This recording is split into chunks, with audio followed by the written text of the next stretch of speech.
In at 10, Matter Eater Lad. In his first appearance, Matter Eater Lad reveals his origins, sharing that the people of Bismol developed the unique ability to eat all matter as a means of survival when microbes rendered their food inedible. This adaptation granted them incredible strength and durability in his teeth and jaws, enabling him to bite and chew through even the toughest of substances, similar to Superboy Mon-El's abilities. Matter Eater Lad's mother is named Mitz Kem, and his father is Ral, who surprisingly uses Tenzil's LSH stipend to buy groceries, as depicted in the Hapless Hero in Action Comics number 381, despite both being Bismolians. There was actually a person with this power in real life, if you can believe it. This dude would eat light bulbs and bolts and actually ended up getting eating a whole bike and a whole plane from what I can remember. He was called Mr. Eats All if you want to look him up. In at 9, Flaming Carrot. The legend of the Flaming Carrot begins with a man who, after reading an astonishing 5,000 comics in one sitting to win a bet, suffered brain damage and emerged as the enigmatic hero known as the Flaming Carrot. Somehow. Living in Palookaville, a neighborhood in Iron City, the Carrot has faced off against multiple alien invasions. He's thwarted a communist takeover, encountered flying dead dogs, battled the Man in the Moon, outwitted death itself, and even confronted a cloned army of Hitlers. Devoid of conventional superpowers, the Flaming Carrot relies on unwavering determination, incredible luck, and a unique brand of absurdity to triumph over his adversaries. Despite experiencing death and resurrection, including a detour in Limbo, the Carrot's escapades persist. As a founding member of the Mystery Men, a group of blue-collared superheroes, Flaming Carrot's legacy has endured. Their story was later adapted into the 1999 film Mystery Men and a brief spin-off comic series, but Flaming Carrot doesn't actually appear in that movie. Characters like Mr. Furious, the Shoveler, and Dr. Heller do though, leaving the hero's origins and legend to thrive in their own extraordinary universe. In at 8, Batman Beyond. Amanda Waller, director of Project Cadmus, needed a new Batman to continue the fight for justice, and saw genetic engineering as the solution. She created Project Batman Beyond by using Bruce Wayne's DNA to rewrite a male human's reproductive material, and found a couple in Gotham City with a psychological profile nearly identical to Bruce's parents, the McGinnises. Warren McGinnis was secretly injected with the nanotech solution, and a year later, Terry was born, with half of his mother's genetic material and half of Bruce's. To complete Terry's decision to become a crime fighter, Amanda planned to have that same trauma that inspired Bruce to become Batman to happen to Terry. After a night at the theater watching The Grey Ghost Strikes, Amanda and the Phantasm go to Terry's parents to kill them. However, the Phantasm refuses to go along with the plan and allows the McGinnises to escape and be unaware of what might have happened. Terry later on did actually become the new Batman, but hey, having your dad's genetic material rewritten with a crime fighter, yeah, I'm gonna say that that's pretty weird. In at 7, The Cloud. After joining the Defenders, Cloud struggled with understanding their true origins. Complicating matters, they developed feelings for their teammate Moondragon, who was subtly using telepathic signals to manipulate others. Cloud's confusion led them to shapeshift into Danny Milligan's form, hoping to be a more suitable form for Moondragon, but this adds to the mystery surrounding Cloud's identity and just life in general, because they are a freaking cloud that will shapeshift into naked humans. In time, Cloud regained their complete memories and led the Defenders on a space mission to prevent the Star Thief from harming their family, and with their memories restored, Cloud embraced their rightful place in the cosmos, finding clarity and purpose once again. Most recently, now preferring the pronoun they, Cloud reappeared as a member of Doctor Strange's New Defenders. While the Defenders were in the fourth cosmos, Cloud stayed behind and journeyed into the mystery. Cloud then encountered a new version of the Defenders as they were traveling through the mystery,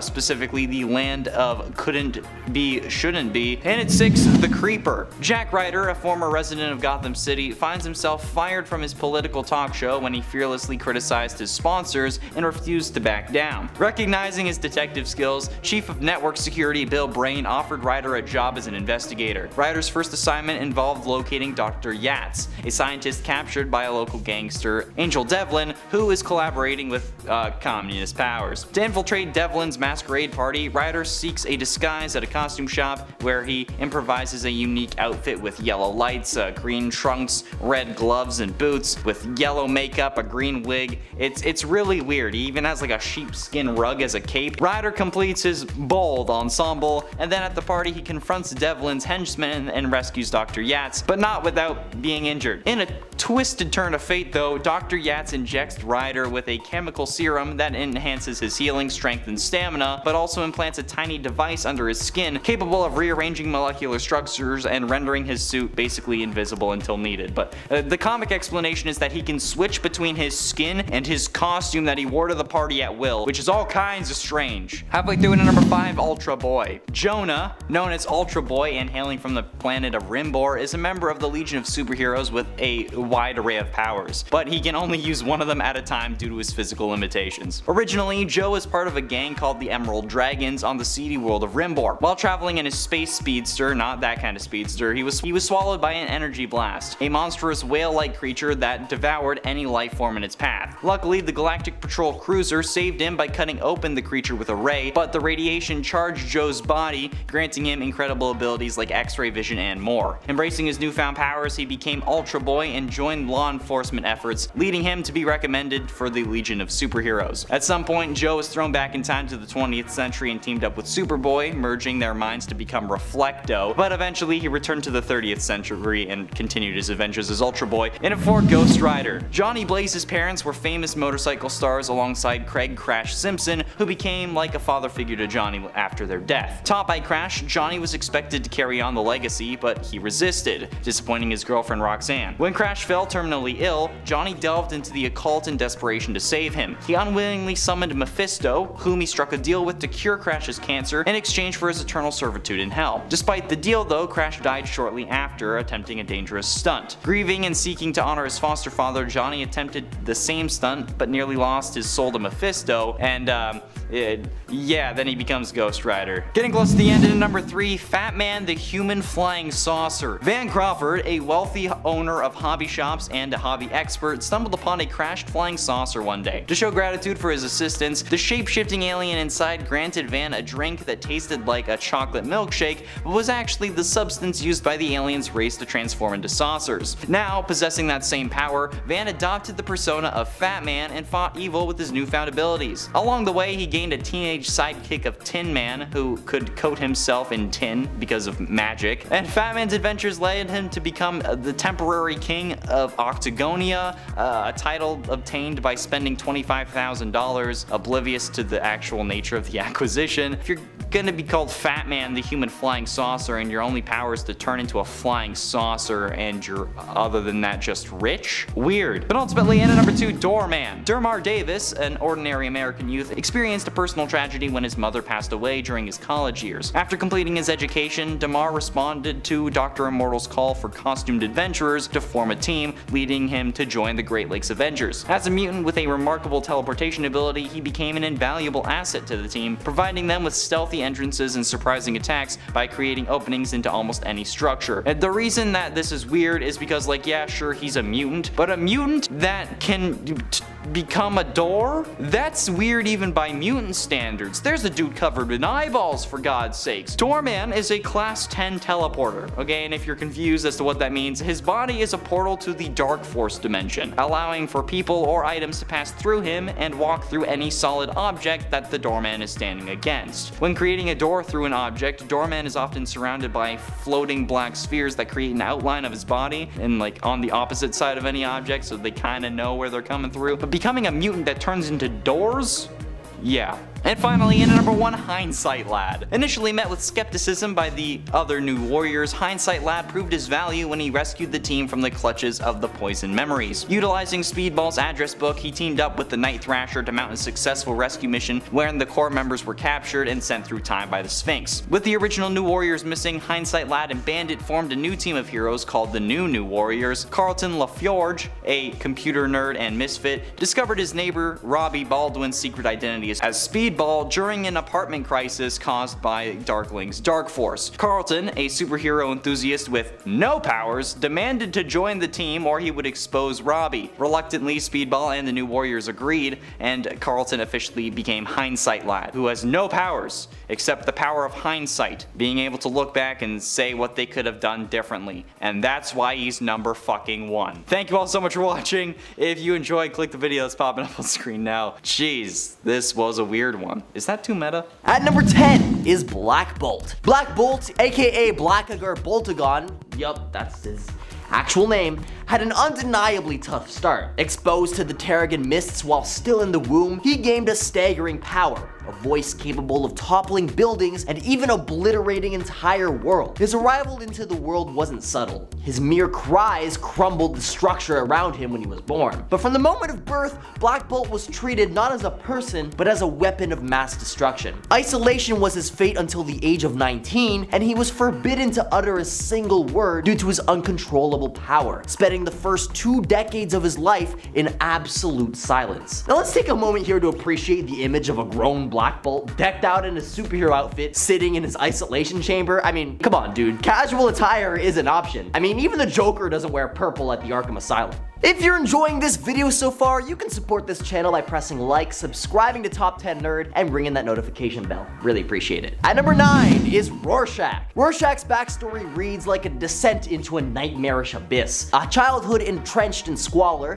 with a mother who lived a life of night walking set the tone for his grim trajectory. Bullied at school, Rorschach's retaliation marked his entry into the world of crime. But it was a chance encounter with a shifting, enigmatic dress that catalyzed his transformation. Crafting his ink-blotted mask, he embraced the persona of Rorschach. In the world of vigilantism, he crossed paths with Night Owl and the other Watchmen, but a horrifying case left an indelible scar. Investigating a girl's abduction, he stumbled upon an unspeakable brutality. Her remains had been fed to dogs. His retribution was unflinching, handcuffing the perpetrator amidst flames, and a gruesome ultimatum pushed the boundaries of his morality. As time went on, the line between Rorschach and Walter Korvax blurred. His mask became his face, obscuring his true self. In a twisted metamorphosis, Korvax perished and Rorschach emerged. This brutal origin story epitomizes the haunting complexity of Watchmen's characters, where darkness begets something darker. At number 8 is Red Hood. The only thing more tragic than Jason Todd's backstory is the fact that the decision to end his character was the result of a vote by fans via telephone poll. Born into Gotham and raised as the second ever Robin to Bruce's Batman, Todd's journey into heroism wasn't paved by rose petals. He met a tragic fate at the hands of the Joker when Batman's notorious nemesis whacked him mercilessly with a crowbar and left him strapped next to a bomb. Todd's demise marked the stark divergence from your typical heroic tragedy. Miraculously surviving his grim fate via some mystic shenanigans, probably involving the Lazarus Pit, he returned with a newfound edginess, embracing a more anti-hero persona as the Red Hood, which, by the way, is the Joker's original moniker. This gritty transformation challenges the traditional archetype of a superhero, delving into the complexities of vengeance, morality, and blurred lines. It seems that the darkest of beginnings can give rise to the extraordinary, if not unconventional, champions. At number 7 is Spider-Man. Spider-Man's origin story is a gripping tale of tragedy and transformation. Orphaned at an early age, he was raised by his Uncle Ben and Aunt May, growing up with a resilient spirit despite being bullied for his intellect and physicality. The twist, however, arrives when a radioactive spider bite grants him superpowers, turning Peter Parker into the friendly neighborhood Spider-Man. But the heart-wrenching moments don't stop there. The weight of responsibility intensifies when Uncle Ben is eliminated, largely due to Peter's inaction. See, because he got ripped off after winning his wrestling gig, he didn't mind when the place got robbed. Not until the robber went on to pew-pew his uncle in the street outside. This shattering loss becomes a driving force, propelling Spider-Man to navigate his dual life of newfound gravity. The web-slinger evolves from a carefree teen to a vigilant guardian, learning that great power demands great responsibility. At number 6, Daredevil. Daredevil, the man without fear, but with a lot of misfortune. Meet Matt Murdock. Picture a young Murdock full of good intentions attempting to save a pedestrian, but fate had other plans for him. At this moment, a radioactive substance blinds him. Not exactly a radioactive spider bite, but hey, it's Marvel. And then it gets even darker. His dad, just a hardworking boxer, ends up in the crosshairs of some ruthless gangsters. Murdock Sr. takes the fall, leading young Matt down a path of vengeance. But then it gets even worse. His love interest, Karen Page, she takes a dark turn too, selling out Daredevil's secret identity while under the influence, only then to be by the sadistically accurate Bullseye. Ouch. So here's Daredevil's origin in a nutshell. Blinded, avenging his father, dealing with loss, and grappling with betrayal. No wonder the guy's got issues. His life is like a masterclass in tragic backstories. At number 5 is The Flash. You know, when it comes to superhero origin stories, we often expect a certain level of tragedy. But Barry Allen's tale took an unexpected twist. You see, back in the day, his mother's fate wasn't the driving force behind his superhero persona. No, she was just in a coma for a little while. But then Crisis on Infinite Earths happened, things got shifted around, and suddenly, Barry's life became a roller coaster of sorrow. Enter Flash Rebirth, where the writers decided, hey, let's pile on that trauma. Now, Nora, Barry's mom, didn't just fade away quietly. No, she was brutally... And guess who's to blame? Yup, his own dad. Imagine that. But the plot gets even juicier, as we can all blame the time-meddling antics of Eobard Thawne, aka Reverse Flash. This guy goes back in time, torches Barry's home, and impales Nora, all just to mess with Barry's head. Talk about holding a grudge across timelines. It's like a soap opera with capes. At number 4 is Wolverine. Wolverine's origin story is like a psychological roller coaster that you wouldn't wish on your worst enemy. The dude's life is a series of unfortunate events that would make Lemony Snicket's eyebrows raise in surprise. Imagine being a sickly kid only to have your mutation pop up right after your real dad eliminates your foster dad. Then in a fit of rage-fueled vengeance, you off your biological father, leading your mom to think, oh, that's it for me, and take her own exit. Our angsty protagonist bolts with his buddy Rose, hoping to catch a breather. Just your regular tale of friendship and healing, right? Wrong. Cue his half-brother's dramatic entrance and oops, Logan's blades accidentally find their way into poor old Rose. I mean, come on, talk about life kicking you when you're down. At number 3 is Silver Surfer, a character steeped in cosmic tragedy. Norrin Rad, hailing from the planet Zen-La, has an origin that's nothing short of gut-wrenching. Forced by the cosmic juggernaut Galactus, who thrives on consuming entire worlds, Rad becomes Galactus' herald. This means sourcing the cosmos for energy-rich planets to satisfy his master's insatiable hunger. At first, it doesn't seem too terrible, just avoid planets with intelligent life, right? But such planets are rare, and as guilt piles up leading Galactus to inhabited worlds, the Silver Surfer's sanity begins to fray. Galactus, recognizing this, stifles Rad's emotions, reducing him to a mere husk. Imagine being shackled to his cosmic master's whims, his vibrant self buried under cosmic servitude. It's a tale of sacrifice, remorse, and the battle for identity woven into the fabric of the universe. At number 2, the Incredible Hulk. When we delve into the origin story of the Hulk, the surface level equation of Bruce Banner plus gamma radiation might seem straightforward, but the story goes much deeper. Sure, exposure to gamma radiation plays a pivotal role in his transformation, but why the emotional roller coaster once he's green? The answer is as complex as Bruce's psyche. Unraveling the threads leads us to Bruce's tumultuous past and the haunting figure of his father, Brian. Brian Banner's exposure to gamma radiation triggered a genetic alteration that echoed down the family tree, affecting Bruce as well. Yet it's not just the altered genes that shaped the Hulk's fury. Brian wasn't just a victim of radiation, he was a tormentor and abuser. He was a tormentor. His malevolent actions scarred Bruce's childhood. The emotional turmoil and the inability to control his anger stem from these deep-rooted traumas. The Hulk isn't just a product of scientific mishaps, it's the manifestation of the interplay between genetics and psychological wounds. A stark reminder that our origins can't be boiled down to a simple formula. And at number 1, Batman. Batman, the very mention of his name conjures up thoughts of darkness, brooding nights, and a city in need of a savior. But peel back the layers of his iconic persona and you'll uncover a profoundly tragic origin story that's etched into the annals of pop culture history and into every single one of his movies. Picture this, a young Bruce Wayne, innocent and wide-eyed, out for a faithful night with his parents. Suddenly, tragedy strikes in the form of a dark alley and the chilling sound of pew pew pew. His parents, pillars of hope, fall before his eyes, victim of this heartless act. The impact of that moment is immeasurable, and it carves a permanent scar in his soul. Now, despite being left with wealth beyond measure, despite being left with wealth beyond measure and a loyal butler in the name of Alfred, Bruce is burdened with unrelenting emptiness. His life goal becomes an unending quest to rid Gotham of its malevolent underbelly, driven by an unwavering desire for justice and vengeance. The Bat was born from the ashes of that night, a symbol of the darkness that took so much from him and the light he aims to restore, proving that even in the harshest crucibles of fate, heroes can emerge with unyielding strength and unwavering determination. These stories serve as a testament to the resilience of the human spirit, the capacity to endure unfathomable suffering, and the power to transform adversity into inspiration. So the next time you witness a superhero soaring through the skies, just remember the incredible journeys that led them there. Journeys that we can hardly believe happened.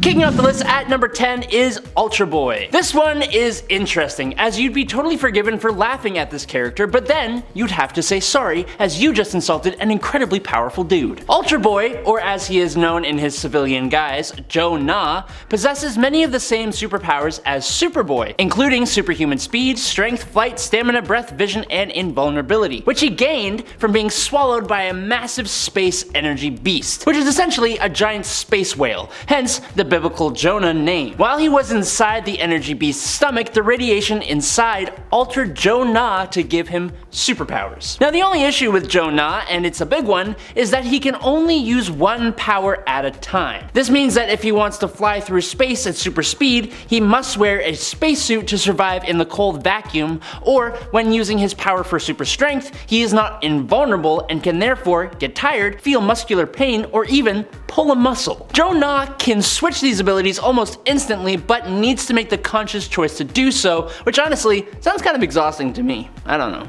Number 9. Puck. The Alpha Flight member known as Puck was at one point literally just a little person who pushed himself to turn his body into an almost perfect physical specimen, able to lift hundreds of pounds and fight as well as his fellow Alpha Flighters. But this was before his Alpha Flight days. He had tons of adventures and his pretty basic but mysterious backstory added to his likability. But that ain't the dumb part. The dumb part came later on when it was revealed that Puck was actually much older than he seemed and was not actually born as a little person. Apparently, Puck used to be 7 feet tall and was a mercenary and adventurer who was born near the start of the 20th century. As a merc, he was hired to steal the Black Blade of Baghdad, and he totally got it, but then it unleashed an ancient magical being known as Black Razor. In order to defeat the being, Puck sucked him into his own body, becoming immortal in the process, but also losing half of his height and being trapped in the form of a little person. Why couldn't he just be a little person?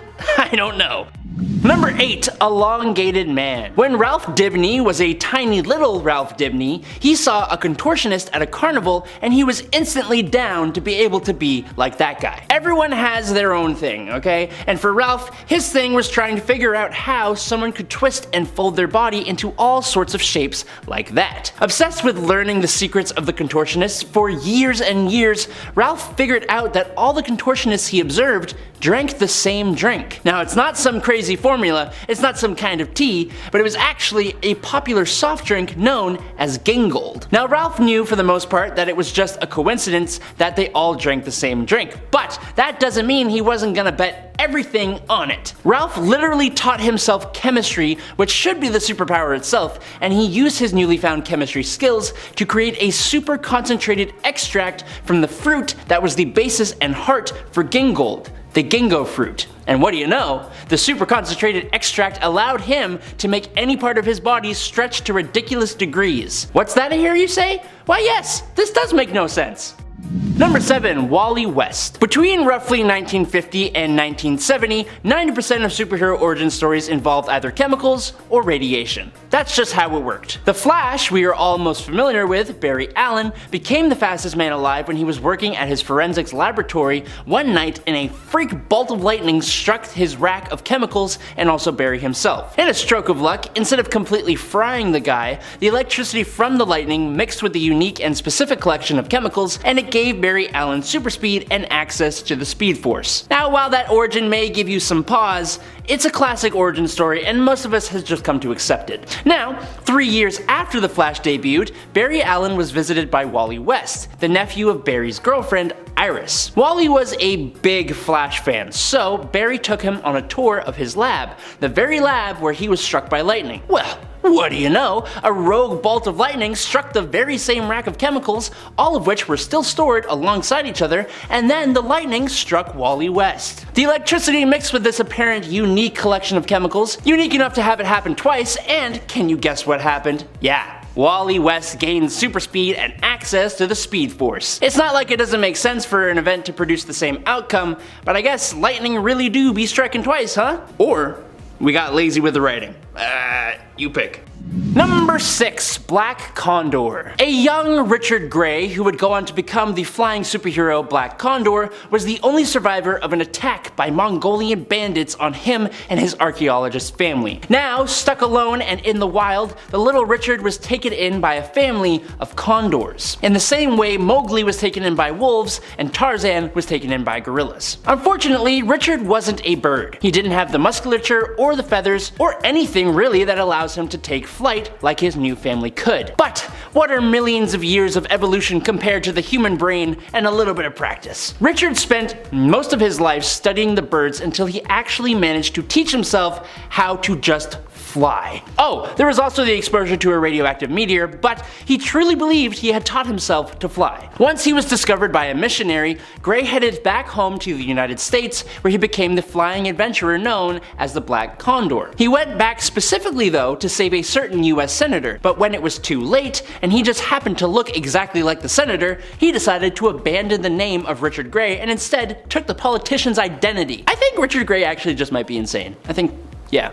Number 5. The Flaming Carrot. You would be forgiven for not knowing of the superhero known as the Flaming Carrot. For one, the Flaming Carrot has been published by different publishers from Aardvark Vanaheim, Renegade Press, and Dark Horse until 2005 when he began being published by Image Comics. The other reason is because, look at him! He's utterly ridiculous! His ridiculous look is matched by his equally ridiculous origin though. Essentially, the Flaming Carrot became a superhero after being bet to read thousands of comic books, specifically 5,000 comic books. Somehow, reading 5,000 comic books caused this unknown man to have brain damage, and then he appeared with a giant carrot for a mask, which had apparently an eternal flame on top of it, and he became a crime fighter. That's it. His gear and equipment is pretty equally nuts too. He has a utility belt which contains a yo-yo, a lucky rabbit's foot, laughing gas, magnifying glass, band-aids with little stars and rockets on them, silly putty, a skeleton key, stink bombs, a decoder badge, Pez candy,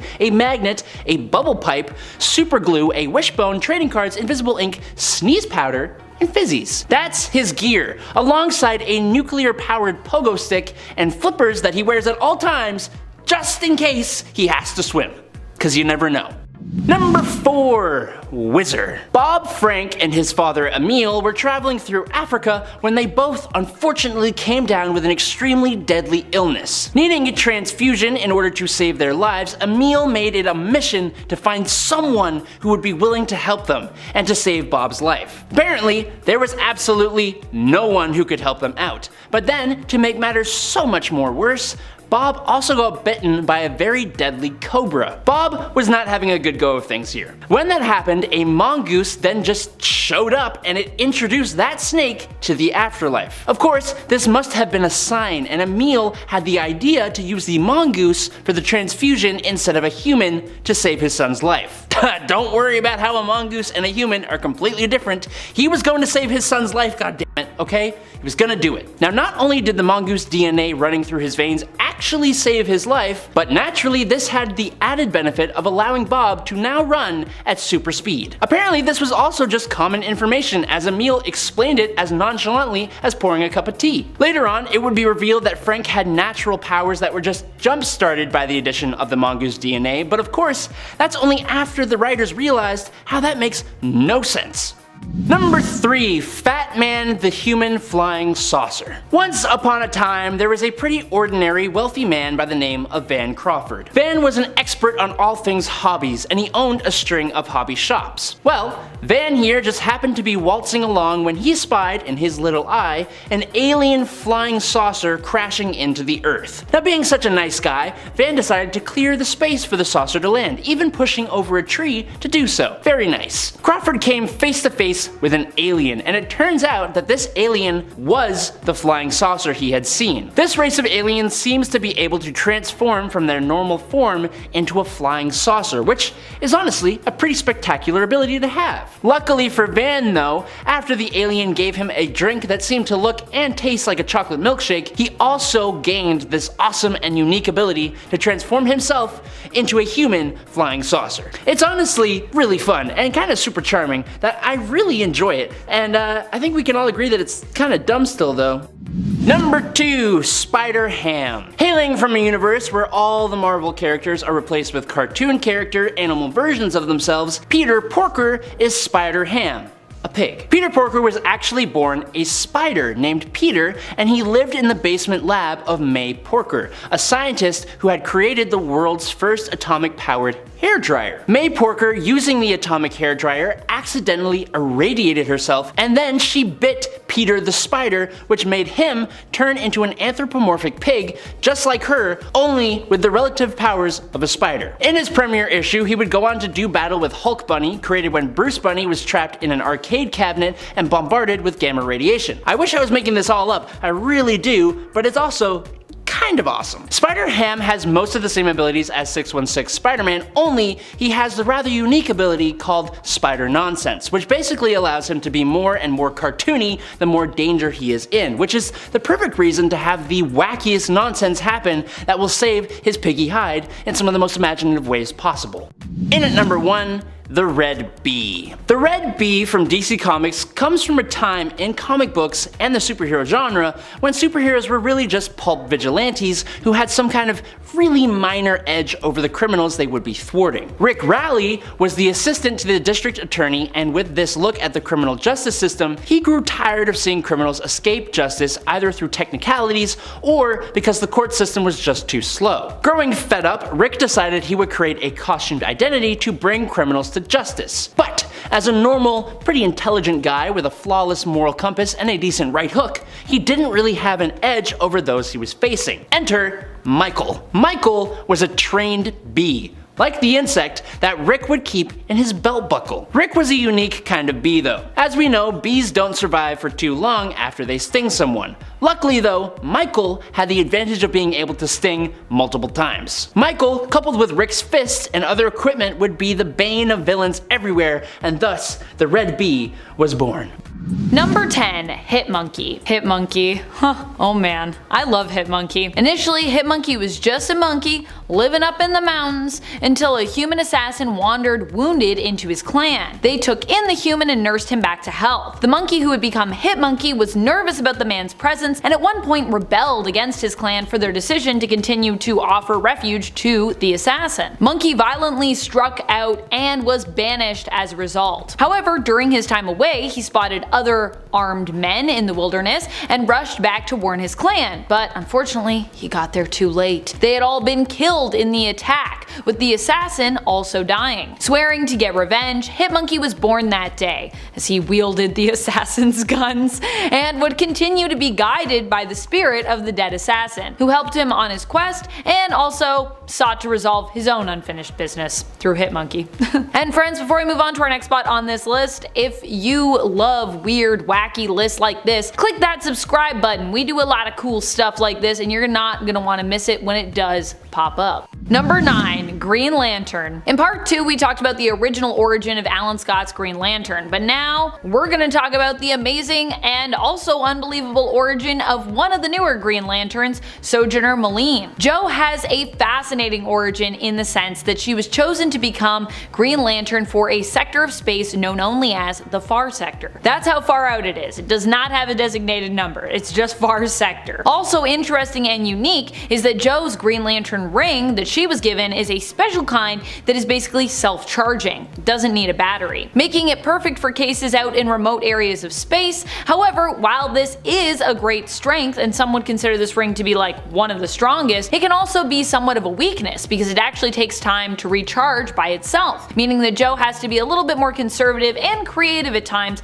when using her powers in battle, being careful not to fully tap herself out unless, you know, she absolutely has to, but she has to make those choices. That's what makes it so exciting. Number 8, Elasti-Woman. Whether we're talking comics or the live-action Doom Patrol series, Elasti-Woman has a pretty interesting origin. She was initially a Hollywood actress, Rita Farr. In the Doom Patrol series, it's implied that she was cursed for being rude to locals while on set, falling into a body of water where she was exposed to a toxic gas that left her with the uncontrollable ability to shapeshift. Ultimately, this kinda ruined her career. In the comics, it was exposure to toxic gas from a volcano while on a shoot in Africa that gave her this ability, also, of course, ruining her career. She would end up joining Niles Calder's team of misfits known as the Doom Patrol. In the live-action series, Rita constantly struggles to control her abilities. In the comics, she also becomes the adopted mother of Garfield Logan's Beast Boy, who we often nickname Gar, after marrying Steve Dayton's Mento, another member of the Doom Patrol team. Number 7. Rogue. Well, when it comes to Rogue, she's a pretty tragic and honestly pretty wild backstory. Initially, we knew her as a villain in the comics, but this wouldn't last too long, with Rogue eventually leaving her adoptive mother's sides and joining the X-Men. From the beginning of her origins, Rogue's backstory has been pretty wild. She was initially born into a hippie commune out in the wilderness. Her mother ended up disappearing in a mystical ritual when she was young, which left Anna Marie to be raised by her stern Aunt Carrie, her mother Priscilla's sister, and her often absent father, Owen. Eventually, Anna Marie would run away from home, gaining the nickname of Rogue because, she kept to herself, which would eventually also become her codename as a super. She would end up being taken in by Mystique and her wife Destiny, with the two villainesses becoming, you guessed it, Rogue's adoptive mothers. Initially, Rogue's powers manifested during her first kiss with her childhood crush, Cody Robbins. As a result, Cody's life energy was drained from the physical contact and he was left comatose. Thanks to this very traumatizing experience, for years, Rogue struggled to control her powers, often choosing to wear clothes that fully covered her body for fear of accidentally hurting those closest to her. It wasn't until recently in the comics that she managed to gain better control over her mutant abilities when she finally confronted her fears, realizing that it was actually her own fear that had been preventing her from controlling her powers the whole time. Number 6. Oracle. When you think about it, Oracle's origins are pretty insane. I still can't believe this happened, considering the story that her origin comes from is not even fully canon. Oracle is Barbara Gordon, and we aren't talking about Barbara Gordon's initially confusing connection to Commissioner Jim Gordon and her origin as Batgirl here, but instead her transformation from Batgirl to Oracle with her Oracle origin. This all went down in Killing Joke, initially intended to be a one-off story that was not part of the main continuity canon, and for the most part, it really isn't. However, in the story, Barbara Gordon is visiting with her father, Jim Gordon. Dressed as a civilian, she answers the door and is shot through the spine by the Joker. And for some reason, this is the part of the story that was kept and incorporated into canon. The silver lining is it gave us Oracle, I suppose, which is a super cool character, but the unfortunate thing is it created a lot of trauma and extra struggle for Babs, with her also having to retire as Batgirl for quite some time.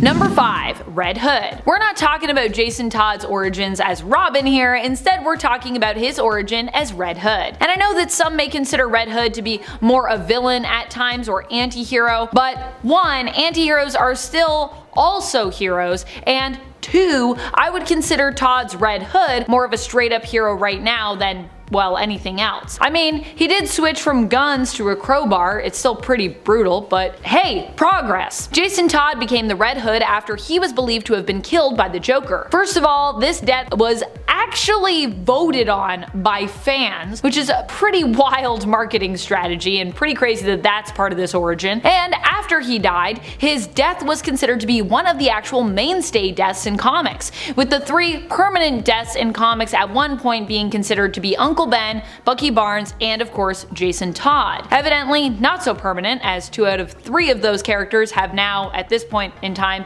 ended up returning, albeit, after a long period, I will say, of staying dead, unlike most other fallen heroes and characters. Jason returned, however, as the villain Red Hood. In the story, it was explained that he was revived via time spent in basically the Lazarus Pits, being taken in and trained by Talia al Ghul and the League of Assassins. That's kind of like how he recovered and how he became Red Hood a little bit. However, do you even know how any of that was made possible? What was actually a change made to the universe that was one of many explained by Superboy Prime punching reality.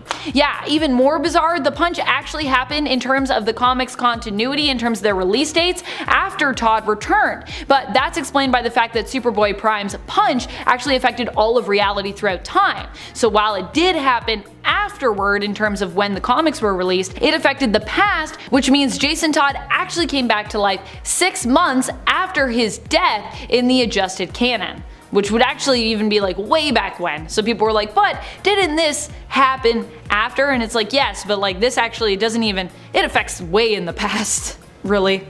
Oh, Superboy Prime, punch in reality. Number 4, Ben Reilly. Ben Reilly is a superhero who we would often come to know mainly as Scarlet Spider. But before that, we actually just knew him for a while as Spider-Man. He is the clone of Peter Parker, who was created by the Jackal, although there was a period of time where Peter and Ben were not sure which one of them was the clone, and it was even believed that Ben may actually be the original, with Peter being the clone. Beyond that, Ben Reilly, while being created by Miles Warren's Jackal and tormented by the villain, would also at one point go on to adopt the name for himself, becoming the Jackal, which is pretty messed up when you think about everything that's happened to Ben Reilly. Number 3, Robot Man. Cliff Steele is DC's Robot Man. For those unfamiliar, he is one of the mainstays on DC's oddball superhero team, the Doom Patrol. Whether we're talking about the live-action adaptation or the comic book origin for this character, both are honestly pretty similar and pretty weird. Basically, Cliff Steele was a NASCAR driver, additionally in the comics an obsessive thrill seeker, not exclusively a race car driver alone, and during a car accident his body ends up being destroyed. With his brain still surviving, however, his life was saved by Niles Calder, who gave him a cybernetic body, which is how he became Robot Man. Unfortunately, a much more rudimentary robot body though than other superheroic cyborgs like, well, Cyborg. In the live-action series Doom Patrol, Cliff's origin is made even more unbelievable, and we learn that this version of the accident happened not on the track, but after the race while on the way home. Cliff had been having an affair and his wife found out, but at the same time he also found out that his wife had found out, and then so she had had an affair and she let him know kind of in the worst time possible. She revealed this to him during his race, causing him to almost get in a life-threatening car crash. The two, however, after the race decided to renew their commitment to one another and ultimately try to salvage their marriage. I guess you know, a near-death experience can do that to you. While on their way home with their young daughter Clara in the back seat, Cliff ended up getting into an accident tragically with a large logging truck. The accident cost his wife her life, Cliff his body, and left his daughter alive but severely traumatized. Even more wild, in the show, we'd actually later learn that Cliff getting into this accident was kind of all part of Niles Calder's experiments as he sought to find a way to become immortal. Now that is unbelievable. Number 2, Longshot. Longshot is the son of Shatterstar, and he's from Mojo World, so he's pretty much as weird as it gets just with that. Longshot was basically created as a clone of Shatterstar who ended up being sent back in time to the Mojoverse by Mephisto. But it also gets even weirder for this character when you factor in his jumps back and forth from the Mojoverse to Earth and back again, and it gets even weirder when you factor in Shatterstar's origins.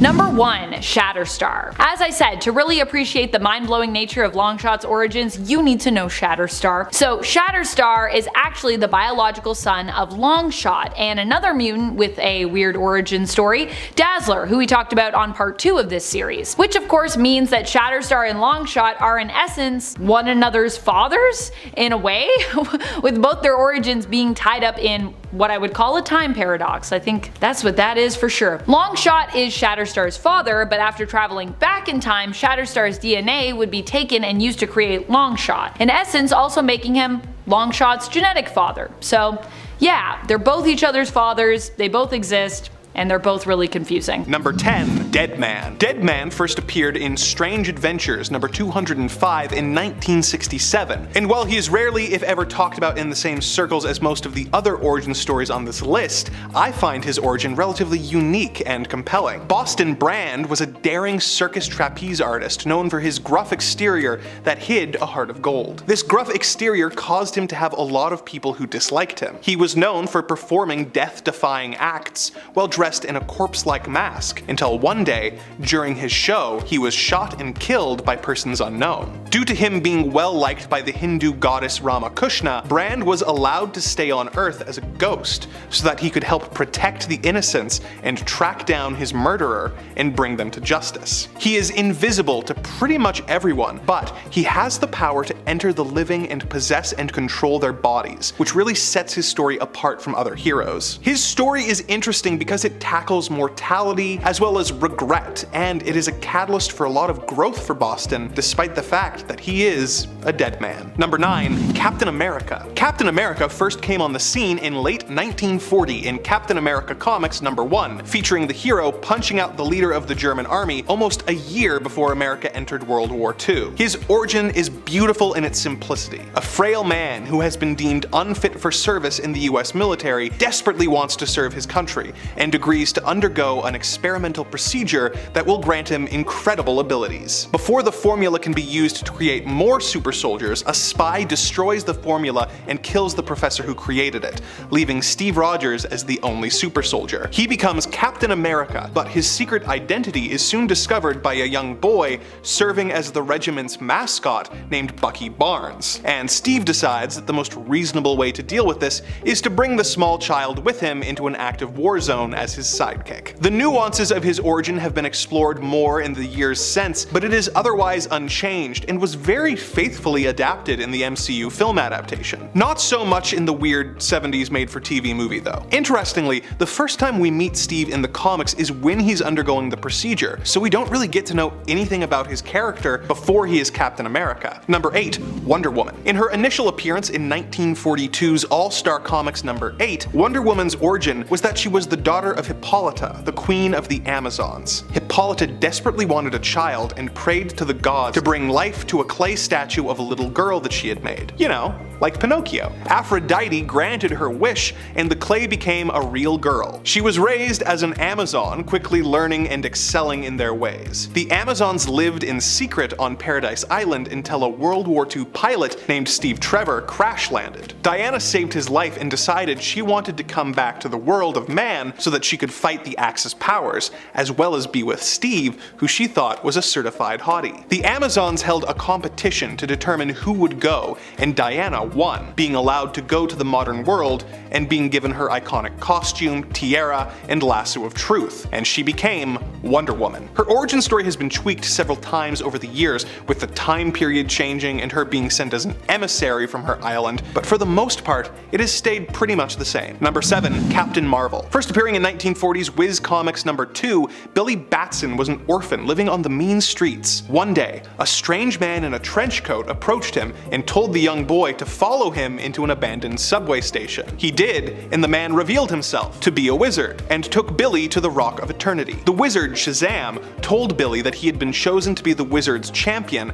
and gave him the power to transform into a manly superhero who had the wisdom of Solomon, the strength of Hercules, the stamina of Atlas, the power of Zeus, the courage of Atlas, and the speed of Mercury. He could transform whenever he used the magic word Shazam. So, remember kids, if a strange man ever approaches you and asks you to follow him into an abandoned building, go with him. He is probably a wizard who wants to give you powers. Billy's origin has had a few alterations over the years, but the broad strokes are pretty much unchanged. What has changed over the years is his name. After Fawcett Comics was sued by the company that would become DC for alleged copyright infringement, they claimed Captain Marvel was a ripoff of Superman. Captain Marvel was cancelled until DC bought the character and decided to bring him back. By that time, Marvel Comics had their own Captain Marvel, and though DC was allowed to keep calling the character Captain Marvel, the book had to be renamed Shazam. Eventually, it was decided it was simpler if they simply called Billy Shazam, though his name will apparently soon be changed to simply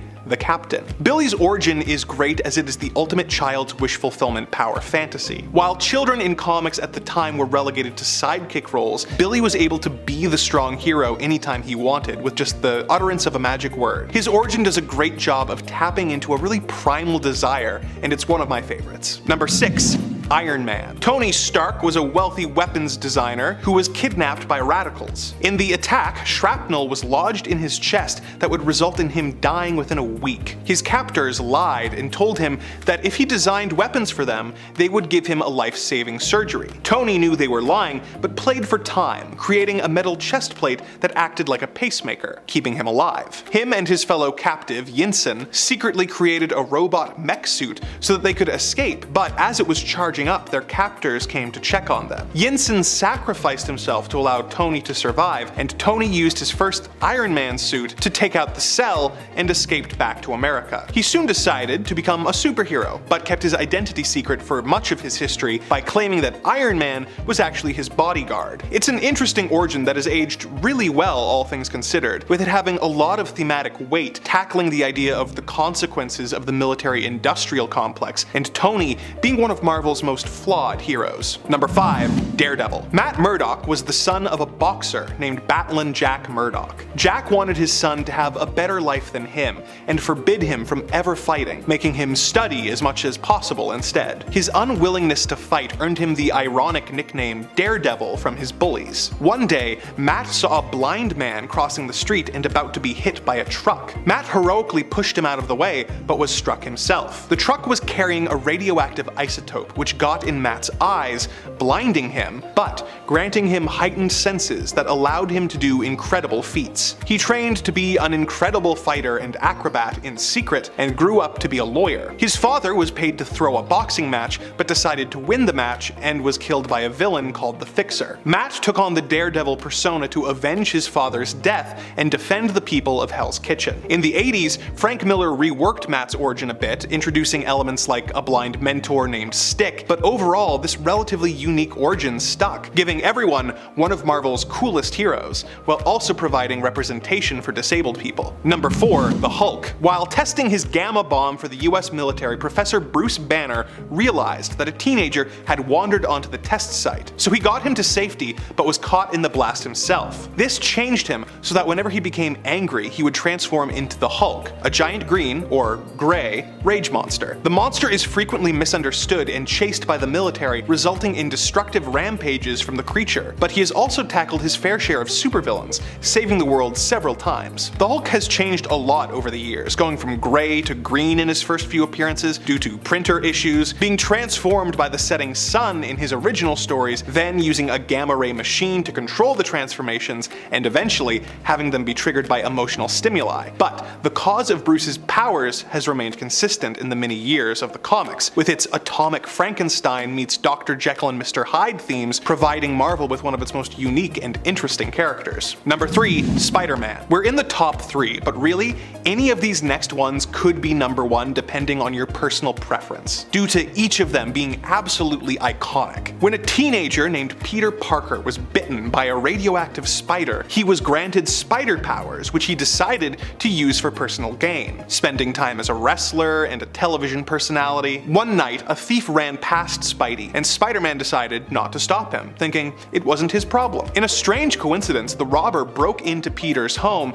resulting in the death of Peter's Uncle Ben. Spider-Man went after the crook, and upon recognizing him, was racked with guilt that his inaction resulted in an innocent life being lost. He vowed to be a hero and realized that with great power, there must also come great responsibility. All of this is present in his first appearance in Amazing Fantasy number 15 from 1962, and has remained virtually unchanged due to how strong it is. The idea of having the catalyst of the hero's heroics be his fault adds a layer of guilt to the proceedings that helps define Spidey as a character, and it really doesn't get much better than this. Number 2. Batman. When Bruce Wayne was a child, he and his parents were walking home one night when they were confronted by a robber. The robber, later named Joe Chill, shot Bruce's parents, leaving them dead on the pavement in front of the traumatized young boy. He made a vow to dedicate his life to fighting crime in Gotham City, and spent his formative years training his mind and body to be the ultimate crime fighter. When he was grown, he was almost ready, but needed some way to strike fear into the hearts of criminals, as he knew that they were a superstitious and cowardly lot. At that moment, a bat flew through his window, and he was inspired to become Batman. Over the years, this origin has been expanded upon, and his time training has been more fleshed out, but that's his origin, and it's perfect. It's dark and gothic and perfectly suits the character. It is so ingrained in our public consciousness at this point that we're kind of sick of seeing it, or even hearing about it whenever the character brings it up in media. At this point, point, you could just have Batman show up and never mention why he does it,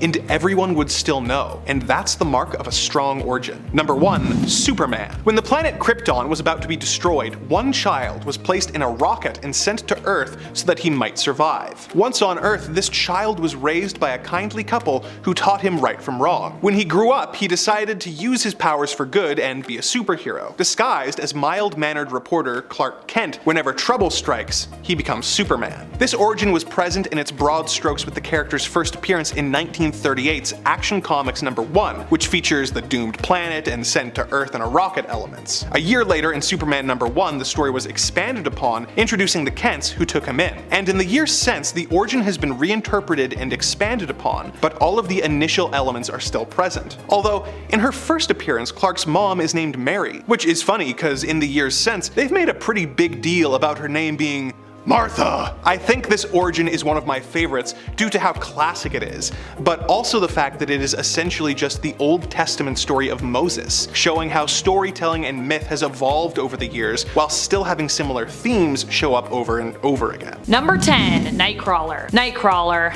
Oh boy. I still think to this day one of the weirdest facts about him is that he's the son of Mystique and Azazel, a demon who claims to be the devil. Azazel is also weird in the sense that he comes with his own lore as part of a race of demonic mutants known as the Neophim, who were opposed to a race of angelic-looking mutants known as the Chearophim, that apparently Angel is also one of. Nightcrawler would be abandoned shortly after he was born by his mother, who was fleeing an angry mob. He'd be taken in by a family tied to magic, the Zardoses, and later would also end up dating his foster sister, Jermaine Zardos, who we'd later come to know as Amanda Sefton. Which, I mean, granted she was kinda undercover at the time, but still, I feel like if you know your foster sister, you know who your foster sister is.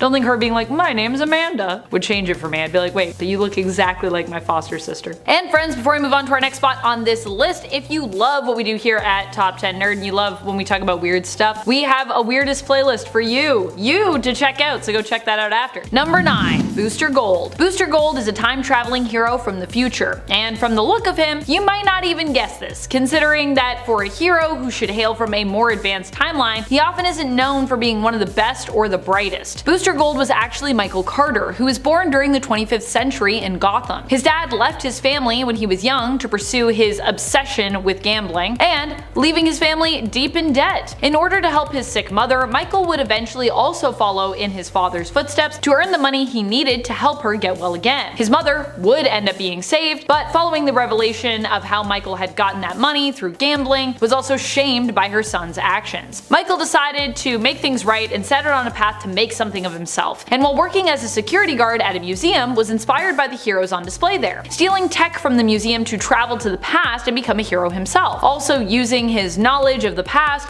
that he had as someone who came from the future. So he's actually a security guard from the future with basic museum tech, using it to parade around as a hero, which is pretty funny, especially when you consider Skeets, his little droid that flies around and helps him out, actually is just like basically security tech from the museum. It's like one of those things that's supposed to walk you around the museum and be like, this exhibit is this, here is the history. Number 8. Jean Grey. Jean Grey is not a character you likely think of when you think of unbelievable origins. However, there are some things that I feel like we gotta talk about. Probably you wouldn't think of that because her origin is often explained away by her status as a mutant. But trust me, it gets kinda weird. Jean was only a young girl when her powers first manifested, with her mind becoming bonded to the mind of a young schoolmate just as said schoolmate was hit by a car and basically lay dying. This left Jean pretty much traumatized, and her parents ended up reaching out to Professor Charles Xavier eventually for help. Xavier ultimately placed a mental block in Jean's mind in order to protect her against her insanely powerful telepathic abilities. Years later, Jean would join his school for gifted youngsters, and Charles would also creepily fantasize about what a potential romantic relationship would be like with Jean. Pretty weird, considering everything else we now know. Although he knew this would of course never be possible. Not because he was, years her senior as well as her teacher and her mentor, but because he was confined to a wheelchair. Those are his thoughts, not mine. Oh Charles. Number 7. Hitman. Definitely a strange one, and thank you to Pablo in the comments for the suggestion, who suggested it on my part 1. Well, I'm not really sure if it was intended as a suggestion, but that's definitely definitely how I took it, so here we go. Hitman is Tommy Monahan, the son of a lady of the night who was based in Gotham. His mom, named Catherine Monahan, took to naming her children after the men who used her services and who were the biological fathers of said children, in an attempt to shame them. However, Tommy's father, Tom Dawson, was not a fan of this and actually warned Catherine, threatening her life, that she should not do that. Stubborn, she did so anyways with him, which resulted in her life and the life of her offspring, save Tommy, being lost. Tommy would grow up in a Catholic orphanage and would go on to serve in the military before becoming a hitman. Despite the fact that he was an assassin in the DC universe, Tommy was still considered to be a hero because he avoided killing people who he deemed to be good. During one of his jobs, he ended up in a confrontation with a bloodline parasite, a dragon-like parasitic alien, who attempted to kill him by drinking his spinal fluid, because that's what those guys do. The parasite's attempt failed, and afterwards Tommy observed that he now had low-level telepathic powers. This is a true story from a comic. I mean, it's not a true story, but in the comics world, it's a true story. That happened. Number 6, the Fantastic Four. While the Fantastic Four have become an iconic superhero team as Marvel's first family, when you think about it, their origin story is, pretty strange. Reed Richards was the mastermind behind their transformation, which actually happened not by his own design, but kind of by accident. After facing the threat of a loss of funding for his Starship project, Reed decided to prove the merits of said project by taking his Starship, the Marvel 1, on a test flight, which would thereby prove its worth should the flight be successful, which of course Reed was like, it'll be successful, it'll be great, we're not gonna worry about the fact that I shouldn't even legally probably be doing this. While his friend Ben Grimm was always set to pilot this flight, Reed also agreed to bring along his girlfriend Susan Storm and her younger brother Johnny, who at that time really had no space or flight qualifications to speak of that I know of, and thanks to a storm of cosmic rays, the four were forever changed by the flight, as we know. It's weird that the four of them were the ones that ended up on it. Especially Sue being like, hey, can I bring Johnny, my brother? It's like, sure, why not? We got 4 seats, let's do it. Number 5, Green Lantern. For this origin tale, we're going all the way back to the first Green Lantern, Alan Scott, who also technically isn't really the same kind of Green Lantern as those who would come after him. Instead of being given his powers by the Lantern Corps and the Guardians of the Universe, Scott was basically given his powers and saved by the Green Lantern of Life, later established as an entity held prisoner by the Guardians known as Starheart. In the original story in All American Comics issue number 16, the green light first crash landed to Earth and used its flame in China to bring death, then in America, new life, curing a man who was once insane, and finally saving Alan Scott and granting him the gift of power. Which I also feel like that's kind of weird, because it's like, first there was death, then there was life, now there's power. But I'm like, but you also saved Alan Scott's life, so technically it was like death, life, power. Life power. It's like 2 gifts, really. Number 4, Dazzler. One of my all-time favorite heroes in the comics, Allison Blair, definitely has a strange origin. She is a mutant, which relative to comics is not actually that strange, of course, because there are many mutants. In Marvel Comics, there are many other ones at this point that exist, and they have actually become probably some of the most popular groups around in terms of the comic publisher. However, even among mutants, Allison's story is kind of odd. After learning her mutant powers, she was not compelled or inspired like so many others out there to become a hero. Instead, she wanted to use her powers to entertain others and give herself kind of a career boost. Allison's powers often get downplayed, but they're actually insanely powerful. She can transmute sound into light. She can use this light to do a bunch of different things, including shooting powerful lasers, creating massive light explosions, and completely obliterating her enemies. Like literally, she's turned people into, I mean, nothing, because they were just like vaporized basically. But that's never really been what Daz is actually about. Instead, she usually just wants to sing and perform while on tour with her band, while being accepted for who she is by the world as well as her family and her friends. Built into her origins was also the mystery of what happened to her mother and a dramatic relationship with her father, who kicked her out after she didn't follow in his footsteps and become a lawyer. And I love that these are like major things in her series, as opposed to it being about, you know, like constantly fighting bad guys. That happens too, but it's always like, oh boy, how did I get myself in this situation? Number 3, Martian Manhunter. John Johns definitely has a strange origin story that sounds so fantastical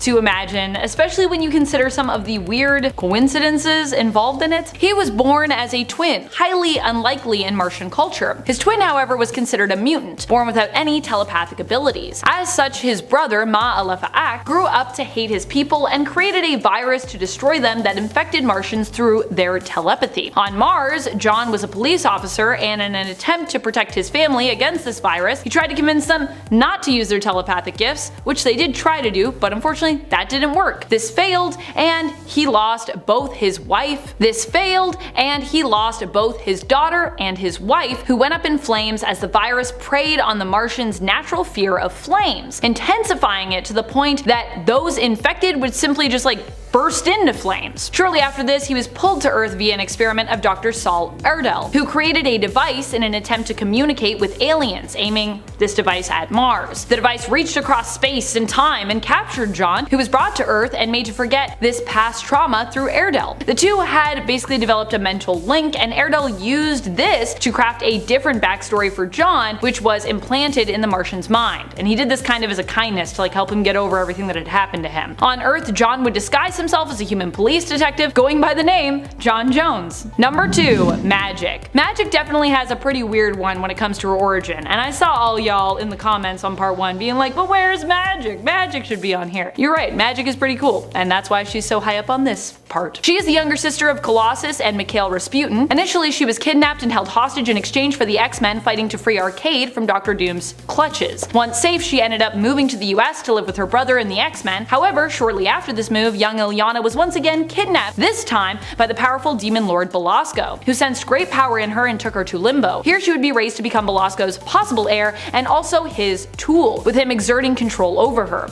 Eventually, she would return home and would also conquer Limbo, usurping Belasco to become the Dimension's ruler, forever changed from her terrifying time being both tormented and kinda trained in the Hell Dimension. Interesting. Number 1. The Flash. What gave the Flash Barry Allen his powers? It turns out he did. Well, initially in the comics, Barry is seen as getting his powers from being doused in chemicals and struck by lightning in his lab following the events of Crisis on Infinite Earths. It was retconned that the lightning that actually struck Barry was in fact kind of because of Barry, who was kind of transformed into lightning following his death in Crisis. In Secret Origins issue number 2 from the 80s, we learned that Barry went back in time and kind of gave his past self a choice between becoming a hero and having a shorter life, or possibly having a longer, more normal life. Barry, of course, chose lightning, and here we are. So in a way, Barry actually gave himself his powers because of the events of Crisis on Infinite Earths, which is mind-blowing when you think about it. It's a paradox. Number 10. Spider-Woman. I love Jessica Drew, but her origin story really is just straight up weird. I even was explaining it to someone who is not familiar with her as Spider-Woman the other day, and even just hearing myself explain, it sounded weird to me too. I was like, just go with me here, it's a strange story. Jessica Drew was very young when she got sick, possibly because her father had actually wanted to experiment on her. That's, I believe, I don't know if we've ever pinpointed that, but seems likely, and had chosen to expose his family to a radioactive area. Her dad ended up curing Jessica of her illness by giving her a serum based off of spiders and putting her into stasis basically for years so she could heal. Now, by the time that she was healed and emerged from the tube she was held in, she was a young adult, although admittedly she was, as I said, healed, and she now had superpowers. But what she didn't have at the time, of course, was life experience, because she had pretty much spent all of her time in a tube. She had spent most of her life thus far in a tube in a suspended state, so it's easy to see how initially she got used as a pawn of Hydra's. There is also a version of her origin where Jessica was actually a woman who started out as a spider who simply evolved into a human form, which is even more bonkers of a story. Fortunately, this was later retconned to be a false memory implanted in Jess's mind, so that's how we make sense of that, although it is still a weird detail that someone would be like, yeah, I'm just gonna mess with her and make her think she evolved from a spider. Why not? And friends, before we move on to our next spot on this list, if you love what we do here at Top 10 Nerd and you love when I talk about weird comic book stuff, I love talking about weird comic book stuff, check out our Top 10 Weirdest playlist. We all talk about weird stuff over there. It's a lovely playlist. Number 9. Captain Marvel. Carol Danvers' origin started out weird and only got weirder with time, it seems. This one is weird to me especially because I feel like it was kind of given a retcon that it didn't really need, but it got it anyways. But at the same time, I also acknowledge that the retcon may have simply been added to make Carol's origins make more sense or appear more streamlined. Carol Danvers was a security guard who ended up acting as an ally for and falling in love with the original Marvel. At one point,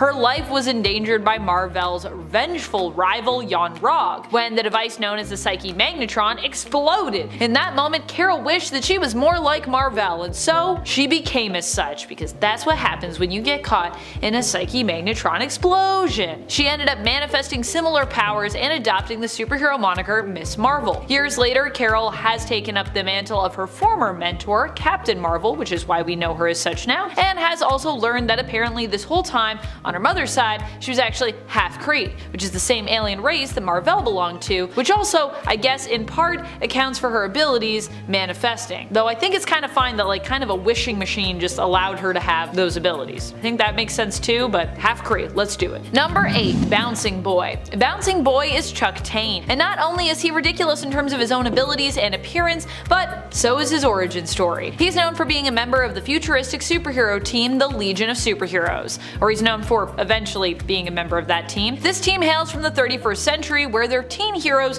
who are known not just for protecting the Earth, but also any other worlds that belong to the group known as the United Planets. Bouncing Boy himself initially was not considered good enough in the original continuity to join the Legion, trying out and failing to be accepted twice prior to finally securing his place on that team. Probably because of how odd his powers are, honestly. One day during a sports match, he made the mistake of drinking super plastic fluid by accident, which is what gave him the ability to basically inflate himself and turn himself into a human bouncing rubber ball. Why we call him Bouncing Boy. Number 7. Hellboy. Some might not think Hellboy's origins are that weird, but I would challenge that line of thinking. I think Hellboy's origins only seem normal because we know him so well at this point. But it's pretty weird that an organization who is kind of known for hunting monsters would retrieve him after he was summoned by a dark World War II German cult and apparently is destined to bring about a massive apocalyptic event, and yet would still choose to raise and adopt him and just raise him up among their ranks. It just seems like an odd choice, I think, when we consider his origins. I love it for him, but it's weird. Number 6. Vampirella. Vampirella has to have one of the weirdest origin stories ever. Possibly one of the reasons that I love her so much. Especially when you consider how many times it has straight up changed on her. She's had a lot of retcons in her origins. I think my favorite one though, my favorite version of her origin though, is still kind of the weirdest by most people's standards. Her first origin. Although to me, this one actually feels a lot simpler than the rest of what we were given for Vampy later on with Lilith and Hell and all that stuff. I'm not talking about that aspect of her origin, but instead I'm talking about Draculon, the original Draculon, which initially was a whole other planet in outer space where a bunch of other alien vampires like Vampirella lived. Instead of having water on their planet, blood flowed through and around it. But after a catastrophic event where all the blood basically kind of like dried up, they had like a major drought, Vampy left her homeworld for Earth. She even makes her way to Earth in a very interesting fashion, basically kind of like hijacking the spaceship of some astronauts who crash landed on Draculon after discovering that the life force energy powering them, their blood, is actually drinkable to her and can act as a food source. Very strangely convenient, and I love it. Number 5. Silk. Silk just had a really weird life in general, never mind her origin story, although that admittedly is also pretty weird, which is why she's on my list. Sydney Moon was one of those folks who was created as a character later in terms of comic history, but who was woven into the fabric of the original history as though she was kinda always there. She went to the same school as Peter and happened to be bitten by the same radioactive spider. However, she learned much earlier on about spider totems and as a result was hidden away in a bunker for years, growing up without much contact with the outside world. She also has a whole thing tied to Peter when it comes to her origins in terms of her feeling real frisky around him because they were bitten by the same spider, but fortunately that's in the past now. But that was a thing, and it was weird. Number 4. Dog Welder 2. Dog Welder is just straight up weird, and I feel like weird is a timid way of putting that. I don't know if we'd actually even call him a hero, a straight up superhero, based on the fact that what he does sounds kind of villainous actually, but he is supposedly a part of a superhero team, albeit a kind of terrible superhero team, but still I feel like we kind of need to count him, even though I myself am very skeptical about categorizing him as a hero, but he is categorized as such in the comics, so here we go. The original Dog Welder was downright dastardly, but Dog Welder 2, his successor, is is at least not really fully in control of what he does and definitely has, one of the weirdest origin stories ever as a result, so at least he's a little bit better but also weirder. He ended up stumbling upon the original dog welder's equipment and became possessed by it, compelled to weld dogs to people. Despite having what seemed to be a happy life with his family, Dog Welder 2 could not stop himself, could not resist the urge from welding his kids to the dog. As a result, his wife divorced him and later remarried. That's what you do. Also, what a weird story. Also the fact that he's still holding out hope, like maybe one day I'll be able to talk to them again. I don't think you come back from that, my friend. I think you're done. Number 3. Howard the Duck. Howard the Duck hails from a planet known as Duck World, where apparently ducks are not only intelligent, but also, coincidentally, happen to speak English, as so many on Earth do. What a coincidence. As weird as that sounds though, what's even weirder is the way Howard got to Earth, which is kinda debated in the comics, with a few different stories telling this tale. Although I personally like the version where it's mentioned that Florida is basically located at the center of the nexus of all realities of Earth 616, which I think is pretty wild and pretty funny and kinda great. I also love that in that version of the story, that's kinda where like Howard first appeared, was in the Everglades in Florida. It's just funny because he obviously is also supposed to be a parody on Donald Duck, so yes. Number 2. Scarlet Witch. Wanda Maximoff has one of the most simple and yet at the same time convoluted origins in all of comics. Initially, she was simply a young woman who was a mutant and was saved by Magneto alongside her brother Pietro, aka Quicksilver. Feeling indebted to Magneto for saving their lives from an angry mob, they pledged themselves to Magneto's cause, serving him as members of his Brotherhood of Mutants, or Brotherhood of Evil Mutants if you prefer. However, later on, we learned that Magneto was also their dad, and that the children were simply adopted by the Maximoffs. It's kind of have like two groups of parents. Wanda's magic would go from mutant originating hex powers to being tied to Chthon to chaos magic to simply just magic that was passed down from her mother, who was also known for being a powerful witch. And Magneto would go from being unaware father to birth father to emotionally complicated dad to Magneto, you are not the father. And more recently was like more of an adopted father to Wanda and Pietro himself before he kick the bucket, although he'll probably be back at some point soon if he's not already at the time of this recording. Wanda would go from being a mutant outcast to mutant villain to mutant pretender, having been revealed as someone who was simply made to look like a mutant after being experimented on very early in life by the High Evolutionary for some reason, and finally back to being cool with mutants again after she was able to help them access sort of lost consciousness backups for mutants long thought lost and therefore unresurrectable. Basically, Scarlet Witch is just weird.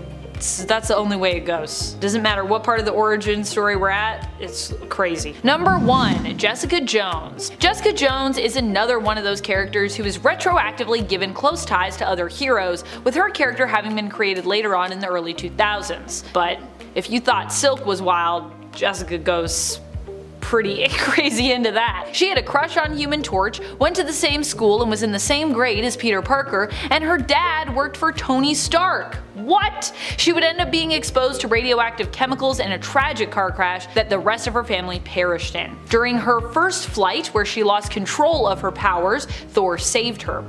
Thor. Shortly after this, Jessica would take up the superhero name of Jewel and would end up almost immediately afterward being controlled by the Purple Man and forced to do what he bid her. All in all, her origin is pretty messed up and also just pretty wild. Starting us off in at number 10, Hit Girl. But it's really no more painful than a punch in the chest. Why are you getting punched in the chest? You're gonna be fine, baby doll. Hit Girl has always been a controversial character, especially after the live-action Kick-Ass film came out. She brings up a lot of ethical debates about the concept of child superheroes, and she is a superhero who makes use of a whole lot of violence. The character first appeared in issue 3 of the Kick-Ass comic book series as a 10-year-old assassin who works alongside her vigilante father, Big Daddy. He's trained her since she was born. The two of them are out to seek revenge for Hit Girl's mother's death caused by the mob. Or, at least, that is what Hit Girl thought they were doing. Turns out, that was a lie. Big Daddy actually kidnapped Hit Girl when she was a baby, manipulated her into hating the mob, and also Democrats, lols, and there was never a mother in the picture. Big Daddy was just a comic book nerd living out a fantasy of fighting crime. This origin story was skimmed over as far as the film adaptations were concerned. Wonder why? In at number 9, The Hulk. Did you know that Bruce Banner's problems with rage sprout from child abuse? The Hulk's origin story is one that many people are familiar with. Bruce Banner was exposed to gamma radiation while trying to save an innocent kid, turning him into the Hulk uncontrollably whenever he got mad. But there's more to his origin than that. Revealed in a 1985 issue of The Incredible Hulk, fans learned that Bruce was abused as a child by his father, who was a violent alcoholic. His father would beat him and accidentally killed Bruce's mother too. Bruce's dad was afraid of his son because of how intelligent he was, even when Bruce was just an infant. In addition to that, after receiving psychiatric treatment in 1991, he would become Professor Hulk, a way more controlled, mellowed version of himself. He even wore full-blown outfits. This did not last long though. Apparently Professor Hulk was just an aspect of Banner's personality, and he wasn't fully cured after all, returning to his angry self eventually. In at number 8, Big Bertha. Eating disorders are no laughing matter, but apparently when Big Bertha was conceived in 1998 and introduced in West Coast Avengers Volume 2 issue 46, their creator John Brint didn't have tact in mind. Big Bertha, aka Ashley Crawford, is a character who can control her body mass and the distribution of fat on her body.